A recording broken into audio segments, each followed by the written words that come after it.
ఈరోజు నేను మీకు 2-3 ఇయర్స్ కిడ్స్ ఎలా మేనేజ్ చేయాలి, ఇంట్లో స్క్రీన్ టైం ఎలా తగ్గించాలి, వాటి గురించి కొన్ని చెప్దాం అనుకుంటున్నాను. అవి మీకు నచ్చితే ఫాలో చేయండి. ఇంట్లో అవి ఖచ్చితంగా మీకు పిల్లల స్క్రీన్ టైం తగ్గడం, అసలు ఇంతకు ముందులాగా వాళ్ళు కొంచెం డెవలప్‌మెంట్ అవ్వడం, బాగా అల్లరి చేసిన టాంట్రమ్స్ అయినా ఇలాంటివన్నీ తగ్గుతాయని అనుకుంటున్నాను. ఖచ్చితంగా కొన్ని విషయాలు చెప్తాను. అవైతే పాటించడానికి ట్రై చేయండి.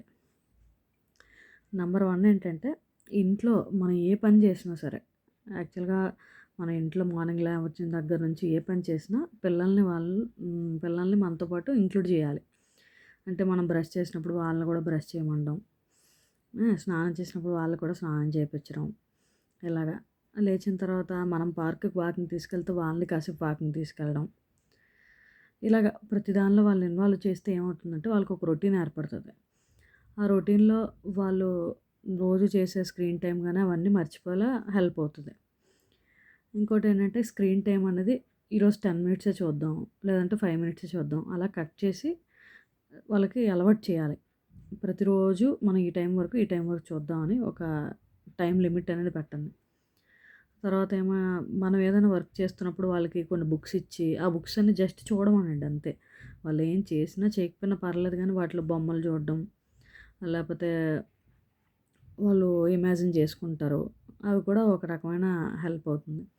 లేదు, అది బోర్ కొట్టిందనుకోండి, ఒక పెన్ ఇచ్చి, ఒక పేపర్ ఇచ్చి, లేకపోతే బుక్ ఇచ్చి దాని మీద ఏదైనా వాళ్ళు స్క్రిబ్లింగ్, రైటింగ్ కానీ ఏదో ఒకటి వాళ్ళకి నచ్చింది ఎలా రాస్తే అలా రాశారు. ఏమీ అనకండి. అది కాసేపు రాసుకుంటారు. లేదంటే వాళ్ళిద్దరితో ఇప్పుడు వర్క్ అంతా అయిపోయిన తర్వాత మదరు, కిడ్ కూర్చొని ఏదైనా టాయ్స్ షేర్ చేసుకోవడం. నేను నీకు ఇది ఇస్తాను, నువ్వు నాకు ఇది ఇస్తావా? అలా ఆడడం. వాటి వల్ల షేరింగ్ అనేది పెరుగుతుంది. ఇంకోటేంటంటే మనకి నార్మల్‌గా కిచెన్‌లో పోపుల డబ్బాలు గానీ, పంచదార ఇవన్నీ అయిపోతూ ఉంటాయి కదా! అవి అయిపోయినప్పుడు మనం పిల్లల్ని పిలిచి, "ఇవి నాకు నింపుతావా కొంచెం కాసేపు" అని చెప్తే, వాళ్ళు కూడా అవి కింద పడేస్తారు. పడినా ఏమనకండి. కొంచెం కొంచెంగా వాళ్ళకి ఇచ్చి, "అబ్బా! ఎంత బాగా ఫిల్ చేసావు" అని అంటే వాళ్ళని ప్రైజ్ చేయడం. అవన్నీ కూడా వాళ్ళకి చాలా హ్యాపీనెస్ ఇస్తాయి. తర్వాత వాళ్ళకి వర్క్ వచ్చిందని హ్యాపీగా ఫీల్ అవుతారు. ఏవైనా సరే చిన్న చిన్నవి ఇప్పుడు పెసలు, మినుములు లేపోతే ఏదైతే మీరు బాక్సెస్ అయిపోతాయో ప్యాకెట్ నుంచి సాల్ట్ కొద్దిగా ఏస్తావా? లేకపోతే ఏదైనా వాళ్ళు ఎలా వేస్తే అలా వేశారు. వాళ్ళని తిట్టకుండా కింద పేపర్ ఏసి నీట్‌గా ఎలా ఫిల్ చేయాలని ఫస్ట్ మనం చూస్తారు. తర్వాత వాళ్ళు లెర్న్ చేస్తారు. ఒకేసారి ఇవన్నీ అయితే రావండి. స్లోగా మెల్లమెల్లగా ట్రై చేస్తే వాళ్ళకది అలవాటవుతుంది. ఇంకోటేంటంటే మనం బట్టలు ఉతుకుతాం గదా! బట్టలు ఉతికిన తర్వాత బట్టలు ఎలా ఆరేయాలి?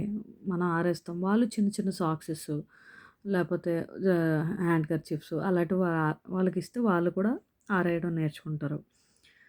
తర్వాత ఆ బట్టలు ఆరిపోయాక మడత పెట్టడం. నాని నీకు కూడా మడత పెట్టడం వస్తుందా? ఎలా మడత పెడతావు అని అడిగితే వాళ్ళు కూడా కొంచెం మడత పెట్టడం వాళ్ళకి నచ్చిన రీతిలో మడత పెడతారు. ఇంకోటి ఇంకా మనం గిన్నెలు అలాంటి బుట్టలో సర్దుతాం కదండీ ర్యాక్స్‌లో. ర్యాక్స్‌లో సర్దేటప్పుడు నాకు కొంచెం హెల్ప్ చేస్తావా? గ్లాసెస్ ఇస్తావా? అలా ఏమైనా అడగొచ్చు వాళ్ళని. అవి కూడా వాళ్ళు తీసి మనకివ్వడం. వాళ్ళు వన్ బై వన్ ఇప్పుడు అన్ని పెద్ద గ్లాసు, చిన్న గ్లాసు వాళ్ళతో స్మాల్, బిగ్ కూడా తెలుస్తది. బిగ్‌లో స్మాల్ ఎయడం.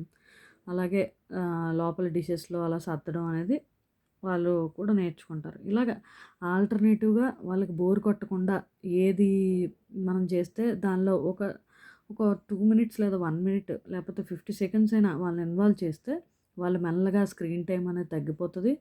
వాళ్ళు అమ్మతో ఉందాం, లేపోతే హెల్ప్ చేద్దాం, లేపోతే వాళ్ళకది ఎంజాయ్‌గా ఉంటే వాళ్ళే అది చేస్తానంటారు. సో, ఇలాంటివన్నీ కూడా చాలా హెల్ప్ అవుతాయి. మెయిన్ మన డైలీ రొటీన్‌లో వాళ్ళని ఇన్వాల్వ్ చేయాలి. అది ఏ రకంగా అయినా సరే మీరు ఏది చేసినా సరే వాళ్ళకి కూడా కొంత పాటిస్తే వాళ్ళు మెల్లగా ఎడిక్షన్ అనేది తగ్గిపోతది. స్క్రీన్ ఎడిక్షన్ అయినా లేపోతే టాంట్రమ్స్ అయినా అలాంటివనేవి తగ్గుతూ ఉంటాయి.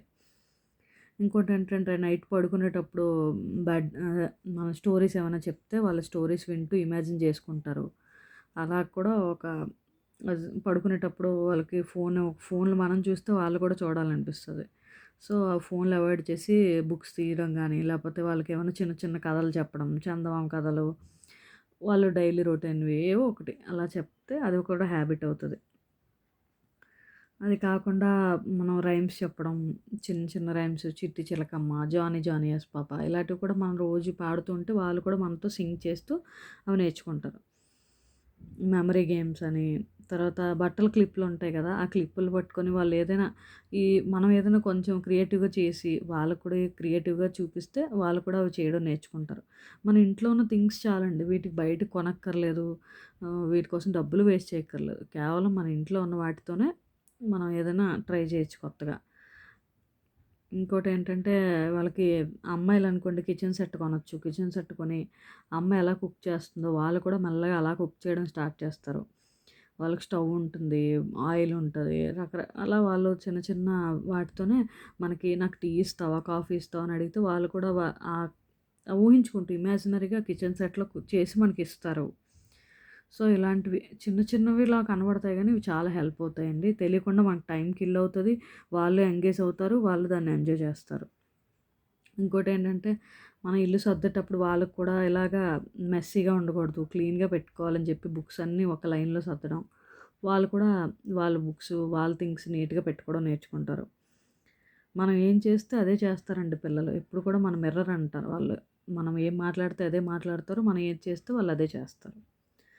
అది కాకుండా కలరింగ్ ఒకటి కూడా చాలా ఇష్టపడతారు. యాహ్! కలరింగ్ తెచ్చి వాళ్ళకి ఒక వైట్ పేపర్ ఇచ్చి వాళ్ళకి నచ్చింది వేయమనడం. లేకపోతే మనం కొన్ని బొమ్మలేసి ఆ బొమ్మల్లో ఇన్‌సైడ్ కలరింగ్ చేయమనడం. అవి కూడా చాలా టైం మనకి ఎంగేజ్ అవుతూ ఉంటది. సో, ఇవండి. ఇవి ఫస్ట్ ట్రై చేయండి. ఇవి గనక హెల్ప్ అయితే ఇంకా మరిన్ని టిప్స్ కావాలంటే నా ఛానల్ ఫాలో చేయండి, లైక్ చేయండి, సబ్స్క్రైబ్ చేయండి. ఇంకేమైనా డౌట్స్ ఉంటే కామెంట్ చేయండి. Thank you.